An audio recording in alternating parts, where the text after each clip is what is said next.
Meus irmãos, vamos abrir as nossas Bíblias em Gênesis capítulo 15. Convido você a nós lermos essa porção bíblica de Gênesis capítulo 15. O tema que o Espírito de Deus colocou no meu coração é quando o céu fala ao coração que está cansado. Não sei você, mas digo por mim, eu creio que o céu, através da pessoa do nosso Deus, ele fala ao nosso coração. Você cantou aqui nessa noite que você tem um desejo de que o Senhor brilhe no seu viver. E ao cantar isso, você com certeza se lembra de Paulo, quando estava preso e pôde dizer aos irmãos de Filipos, que ele orava por eles e que ao orar por eles, ele pedia que aquela comunidade resplandecesse como luzeiros em meio a densas trevas daquela sociedade. E quando nós vamos pensando nessa figura do céu, das estrelas, do dia, da noite, nós vemos como que essas realidades são importantes no nosso viver. E o texto de Gênesis capítulo 15, faço de continuidade de algumas exposições bíblicas que tenho feito, pensando no viver de Abrão. A partir do verso 1 diz assim: depois destes acontecimentos veio a palavra do Senhor a Abrão, numa visão, e disse: não temas, Abrão, eu sou o teu escudo, e o teu galardão será sobremodo grande.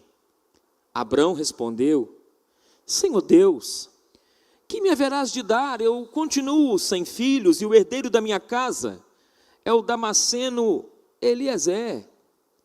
E disse mais Abrão: a mim não me concedeste descendência, e um servo nascido na minha casa será o meu herdeiro. A isto respondeu então logo o Senhor, dizendo: não será esse o teu herdeiro, mas aquele que será gerado de ti será o teu herdeiro. O Senhor então conduziu ele até o lado de fora e disse: olha para os céus, conta, se pode, as estrelas. E ele disse: será assim, Abrão, a tua posteridade.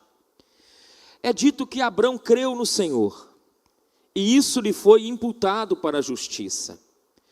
É dito que disse mais o Senhor a ele: eu sou o Senhor que te tirei de Ur dos caldeus, para te dar por herança esta terra.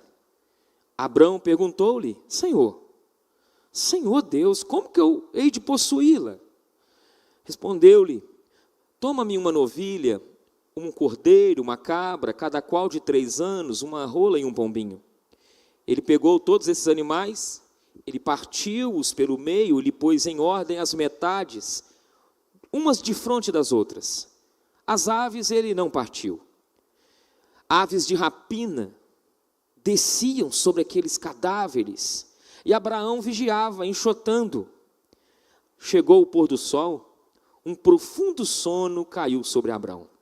Grande pavor, trevas acometeram, e lhe foi então dito: sabe com certeza que a tua posteridade será peregrina em terra alheia, e será reduzida à escravidão, e será afligida por 400 anos. Mas também eu julgarei a gente que tem de sujeitar-se, e depois sairão com grandes riquezas. Tu irás para os teus pais em paz. Tu serás sepultado em velhice ditosa. Na 4ª geração tornarão para aqui, porque não se encheu ainda a medida da iniquidade dos amorreus. E sucedeu então que, posto o sol, chegando aquelas trevas tão densas, um fogareiro fumegante, uma tocha de fogo passou entre aqueles pedaços. E naquele mesmo dia, o Senhor fez aliança com Abrão, dizendo: a tua descendência eu dei essa terra, desde o rio do Egito até o grande rio Eufrates, o Queneu, o Quenezeu, o Cadmoneu, o Eteu, o Ferezeu e os Refaíns, o Amorreu, o Cananeu e o Girgazeu e o Jebuseu. Pai querido, obrigado por esse capítulo da Bíblia. Um capítulo tão profundo que a nossa incapacidade consegue somente tirar o pó daquilo que tem com toda certeza um ouro para todos nós. Mas, Senhor, nós dependemos do Teu Espírito. E na dependência do Teu Espírito, nós rogamos a bênção ao que ouve, ao que fala, pedindo que o Senhor nos conceda a graça de receber verdades espirituais em Cristo, que esse texto tem a nos ensinar. Essa é nossa oração, em nome de Jesus. Amém. Meus irmãos, acredito que todos nós aqui temos algumas memórias saudáveis. Esses dias eu pensava em algumas delas. Memórias que Deus me concedeu na infância. E falava há 2 dias com um casal de irmãos que uma das memórias mais marcantes de uma noite estrelada que eu possuo foi quando eu fui conduzido juntamente com os meus primos para a casa da minha bisavó. Era uma noite, naquele tempo, alguns daquele tempo, daquela geração, vão se lembrar dessas experiências. Você podia andar numa caminhonete, num caminhão em cima, quando o tio e aquele supervisor falavam assim, ó, nós vamos passar naquela estrada, vocês deitam aí. E levava a gente atrás, e a gente ia ali até chegar naquele ambiente. E justamente naquela noite, eu confesso a vocês, foi a noite que eu vi o céu mais estrelado da minha vida. Quando eu penso em noite estrelada, eu penso naquela noite de criança, com os meus primos, indo para a roça, na casa da minha bisavó, aonde aquele que nos levava dizia o seguinte, vocês têm que ficar deitados aí no colchão atrás. E foram 50 minutos na estrada de chão, com a noite de lua cheia, que eu vi o dia mais estrelado na memória. Mas o texto diz, para mim e para você, que Abrão, ele se encontra, segundo o primeiro versículo, depois destes acontecimentos. A palavra do Senhor veio a Abrão. Que acontecimentos são esses? Abraão está vindo de uma batalha, onde ele foi vencedor. Abraão está vindo de uma bênção, ao qual Deus esteve com ele numa peleja, ao qual você lendo o capítulo 14, você vai ver Abrão sendo, num diálogo com 2 reis, Melquisedeque e o rei de Sodoma. E você vê Abrão recusando as bênçãos que o rei de Sodoma queria dar para ele. E você vê Melquisedeque o abençoando devido à entrega que Abrão faz. Mas os anos estão se passando e Abrão já é um senhor, um ancião. E de repente, depois desses acontecimentos, eles vêm com uma grande vitória, ele vem de um momento realmente de batalha intensa. E depois dessa batalha intensa, o pavor começa a tomar o coraçãozinho desse ancião. E esse ancião, diz a Escritura, que veio a palavra do Senhor. Em 50 capítulos de Gênesis, é a primeira vez que vai aparecer a palavra do Senhor. Isso tem a ver com aquela palavra revelada, com aquela presença de Deus, com aquele time do Senhor, com o seu irmão, com aquele que ele chama de amigo. Porque dos patriarcas Abraão, Isaque e Jacó, especificamente, você tem somente Abrão sendo chamado de amigo de Deus. Isso está no livro de Isaías e no livro de Tiago. Mas agora veja, numa visão, depois desses acontecimentos, veio a palavra do Senhor a Abrão numa visão, dizendo, não tenha medo, Abrão. Por que ele tem medo, se ele foi vencedor? Por que do medo, se ele está saindo agora de um processo onde ele foi bem sucedido? Segundo os eruditos bíblicos, o medo surge no coração de Abrão, porque no fundo, ele sabe que aquela vitória que ele alcançou por graça no capítulo 14, não é fruto da estratégia militar dele, do poderio bélico do seu povo, não. Aquela vitória que ele alcançou no capítulo 14, é a vitória daquele que é fraco diante daqueles que têm todo o poder, e os povos que ele venceu, eram muito mais fortes do que ele. O medo vem, eles vão voltar, eles vão retornar. E quando o seu servo se encontra amedrontado, com pensamentos trevosos, a Escritura diz, depois destes acontecimentos, a palavra do Senhor vem a Abrão, numa visão, e diz a ele, não temas, eu vou te proteger, sou teu escudo, eu vou lhe dar recompensa, teu galardão será sobremodo grande. E ele abre o coração num diálogo com o sagrado. O versículo 2 diz que ele relata o seguinte, Senhor Deus, o que me haverás de dar, porque eu continuo sem filhos? O herdeiro da minha casa é o Damasceno Eliezer. E disse então, mas Abrão, diante daquilo que ele abre o coração numa confissão honesta e sincera ao seu Senhor, a mim, tu não me concedeste descendência. Um servo nascido na minha casa é que vai herdar. E ele, ao confessar isso ao seu Senhor, ele revela-se um homem que se encontra adulto, ancião, mas cansado, temeroso, e o Senhor o chama, apesar da sua idade, para fora da tenda, e o convida ele a olhar para o céu. Diz a Escritura Sagrada, no versículo de número 5, o Senhor o conduziu até fora, e disse, olha para os céus, quantas estrelas, se a sua capacidade, Abrão, pode. E o céu, que Abrão, que vem lá de Ur dos Caldeus, uma terra pagã, uma terra que adora o sol, as estrelas, montanhas, uma terra que faz da criação a manifestação dos ídolos do seu próprio coração. O Senhor tira Abrão da tenda e diz, Abrão, você já tem mais aí de 75, na faixa dos seus 80. Olha para os céus. E Abrão, ao olhar para os céus, ele ergue a cabeça e ele ouve a seguinte inspiração, quantas estrelas se você pode? E diz a ele, vai ser assim, Abrão, a sua posteridade. Há uma frase linda no verso 6, ele creu no Senhor. E ao crer, isso lhe foi imputado como justiça.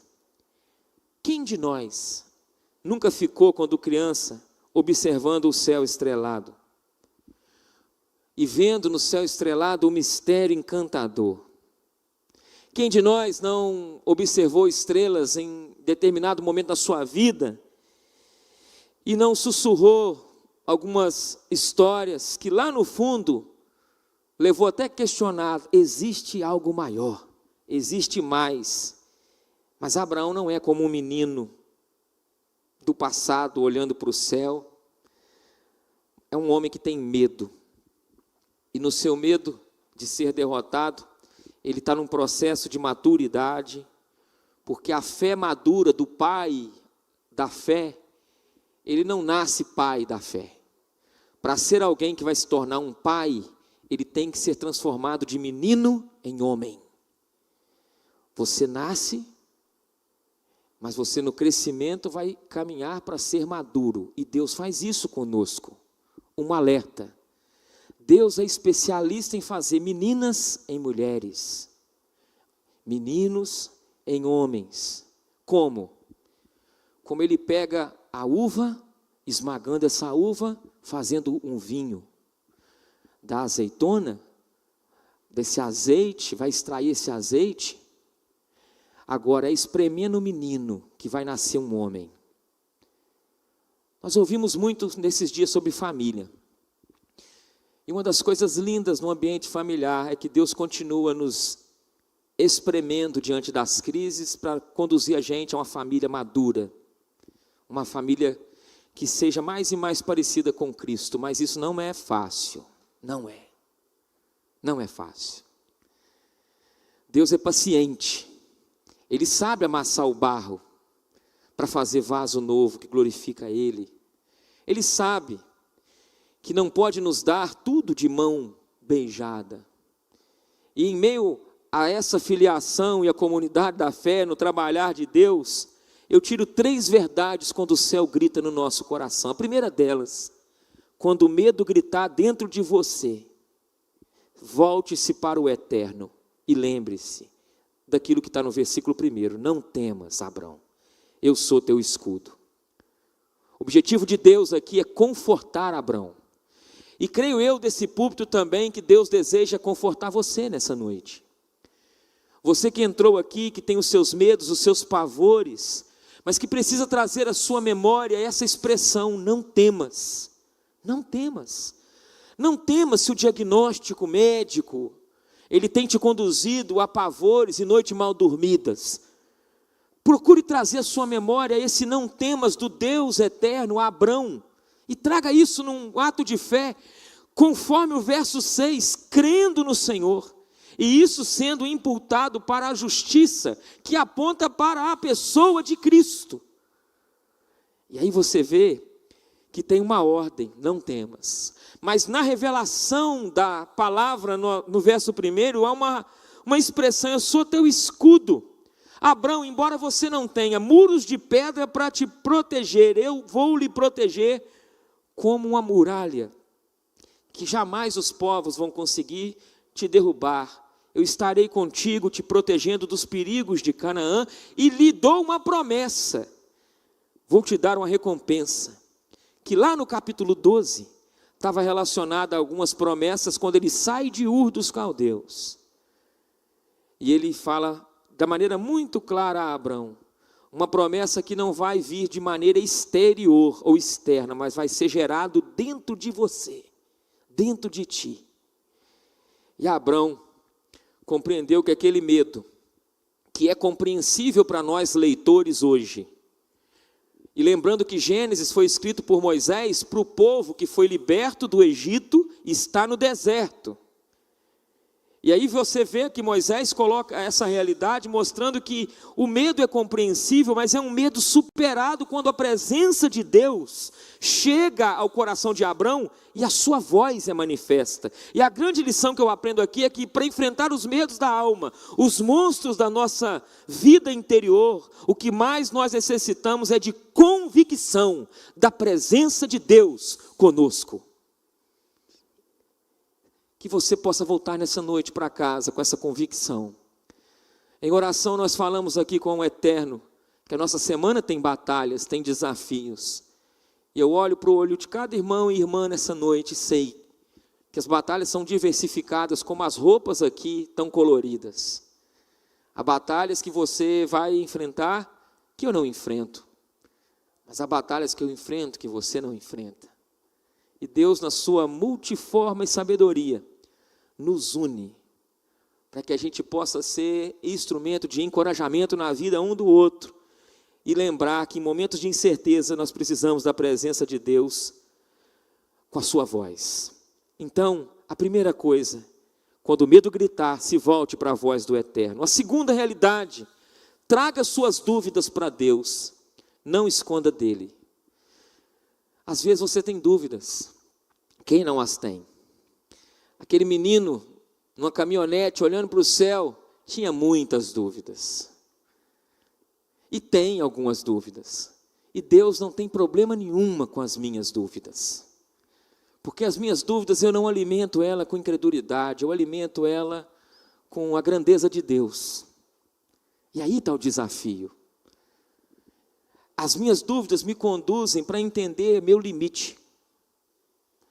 As minhas dúvidas não me conduzem para questionar aquele que não devo questionar, mas devo me render. Então, a partir de hoje, vamos trazer nossas dúvidas para Deus e não esconder. Abraão falou no versículo 2, Senhor, que me darás? Eu ando sem filhos. Deus não se assusta com as nossas perguntas sinceras. Você se lembra de alguma pergunta que o seu filho te fez, honesta, sincera, que te constrangeu? Você já fez perguntas honestas e sinceras para os seus pais no passado? E de vez em quando a gente tem que fazer perguntas honestas, sinceras, porque o silêncio de Abrão, no momento, seria incredulidade. As perguntas são a fé movimentando, é um diálogo que busca reafirmação, porque a verdadeira fé vai conduzir a gente a um diálogo com Deus. A incredulidade nos distancia de Deus. A verdadeira fé reconhece, há um Deus que tem aliança e promete e cumpre. Mas a gente sente o peso da espera. Tem que esperar essa terra prometida, esterilidade, sendo que tem uma promessa de herdeiro, um herdeiro que não vem. E na pedagogia do sagrado, Abrão, sai para fora da tenda, olha para cima, levanta a cabeça, olha para as estrelas, e se você pode, conta. E Abrão assim faz, creu. E essa declaração de fé, irmãos, liga você e a mim a uma doutrina fundamental que a reforma protestante tanto trabalhou, que é a doutrina que afirma que Deus declara o pecador justo e inocente no seu tribunal, mediante a fé e não pelas obras. A justiça nesse contexto aqui é algo atribuído por Deus, não conquistado pela bondade do coração do Abrão. É uma justiça imputada. Imputada significa literalmente considerar sobre, de modo que Deus considerou Abrão justo diante dele, mesmo ele sendo pecador. Um homem que tinha obras em abundância, homem obediente, devoto, generoso. Mas não foi isso. Não foi isso. Não foi essas obras que Deus atribuiu à justiça. Mas quando ele creu nas promessas de Deus, primeira vez também que a expressão crer aparece na Bíblia, e é a primeira vez que é introduzido o conceito de justiça. O apóstolo Paulo, ele cita em Romanos 4:3, Gálatas 3:6, falando da justificação pela fé e não pelas obras da lei. Historicamente, essa verdade foi redescoberta por um homem chamado Lutero. O justo vai viver pela fé. Quando ele lia o livro de Abacuque, e a Lutero lê Abacuque, observa Romanos, e foi o pontapé inicial da reforma protestante. Lembre-se disso, traga suas dúvidas para Deus. E o último tópico, descanse. O Deus que firma alianças ainda continua cumprindo as suas promessas. Versículo 17, está dito assim: posto o sol, houve densas trevas, e um fogareiro fumegante, uma tocha de fogo, passou entre aqueles pedaços. Que pedaços? O versículo 9 nos explica.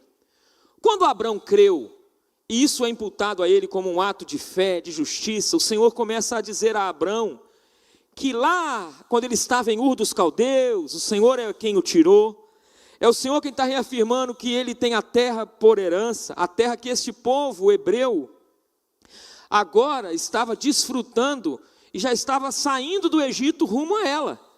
E diz que Abrão perguntou ao Senhor no versículo 8, como vou saber que hei de possuí-la?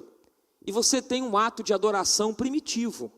No versículo 9 diz, pega uma novilha, Abrão, pega uma cabra, um cordeiro, cada qual de 3 anos, um pombinho, uma rola, e pega esses animais. Ele pegou. E ele faz algo curioso, ele parte esses animais pelo meio, organiza da forma que a sua cultura era conduzida a assim fazer, num ato de aliança. Porque nesse tempo de Abrão, o que era o chamado fio do bigode? A minha palavra, ou o ato do contrato. Se fazia um sacrifício. E em meio a esse sacrifício, as duas partes se colocavam ali. No caso, se eu quisesse ter um contrato com José, nós pegaríamos algo como um sacrifício e levaríamos ali, José também, a minha parte, a parte dele, e nós passaríamos por cima daquela realidade. Isso ali seria um ato, uma forma bem primitiva, de que nós temos um pacto, um contrato diante de algo. Só que você vê no texto que Abraão prepara este sacrifício, na concepção dele, ele que está organizando. As aves de rapina chegam, descendo sobre aqueles cadáveres, e Abrão fica vigiando. Corre para lá, corre para cá, enxotando essas aves de rapina. Abra um parênteses, de vez em quando, hoje, as aves de rapina tentam também tirar as promessas de Deus, as nossas realidades de aliança, de diversas maneiras. E a gente tem que tomar cuidado, a gente tem que enxotar. Como que isso acontece? Às vezes, quando nós olhamos, ouvimos, olha como que as aves de rapina são sutis, e você vê no Evangelho Jesus falando da semente lançada no coração, e que as aves vêm e colhem a semente. Você sai para casa, chega no carro com a sua esposa, com seu marido, e de repente, se você não tomar cuidado, você começa a usar o texto que foi lido, a pregação que você ouviu, não a favor do seu coração, da sua vida, e te desafiando para a semana. Você começa, talvez, a usar da palavra de Deus para acusar, para trazer à memória aquilo que você entende que a palavra de Deus te dá de afirmação, e a semente tirada do seu coração. Num culto como esse, imagina quantas coisas, irmãos, tentam tirar a nossa concentração, que são aves de rapina. É o celular que toca. Alguns até dizem, né, que são incomodados com o andar de alguns. Quantas coisas tentam tirar a nossa concentração no momento que deve ser o mais importante para nós. Aves de rapina. Abrão, descendo sobre os cadáveres, ele enxotava. A noite chegou, pôr do sol, soninho no Abrão chegou também, olha.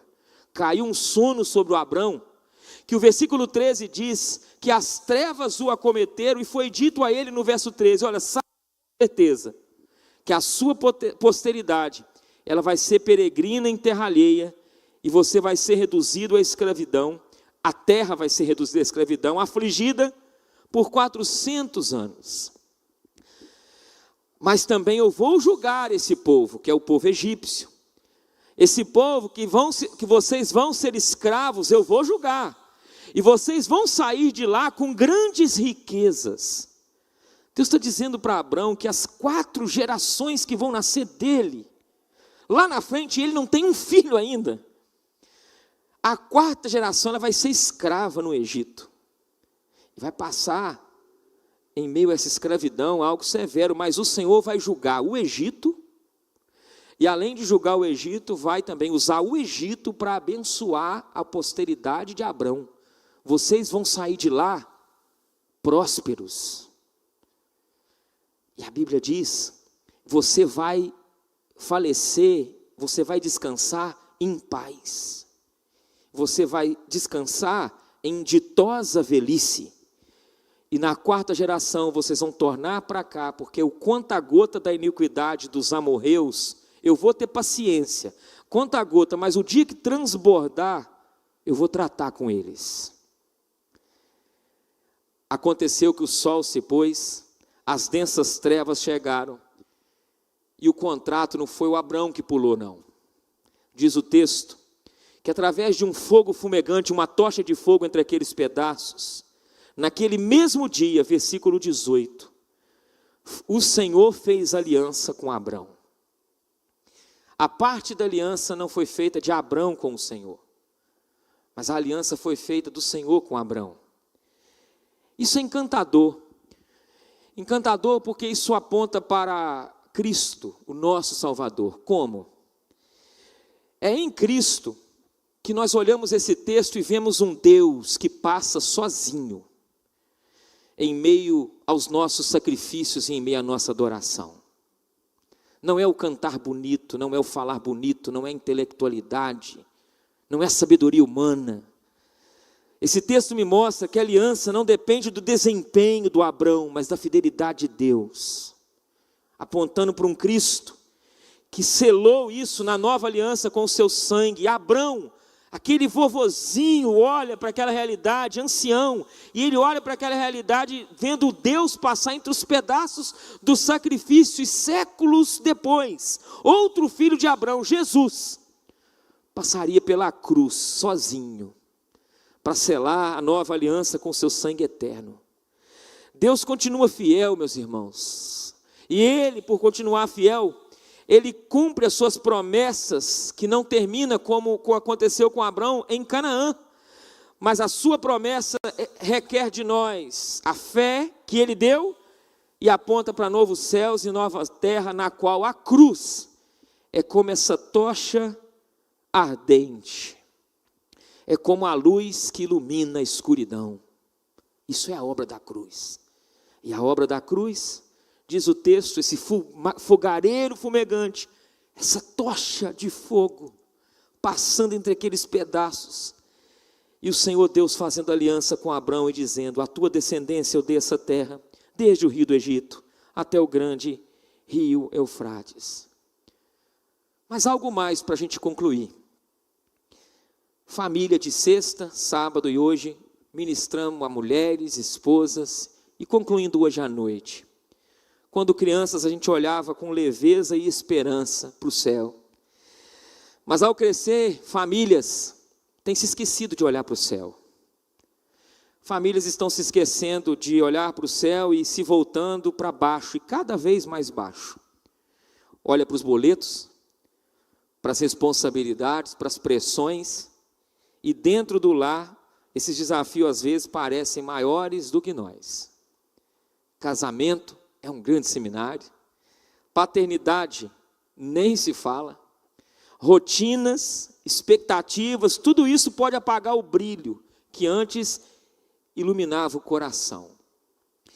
E olhando para Cristo e ler esse texto, a gente tira essas verdades. Quando o medo gritar na nossa casa, escute a voz do Eterno, porque toda família que enfrenta medos, eu falo de alguns para você: medo financeiro, medo de perder o encanto, saúde, medo de não dar certo, medo pelo futuro dos nossos filhos, medo das lutas que nem chegaram, mas está lá no nosso peito, se tornam lutas internas.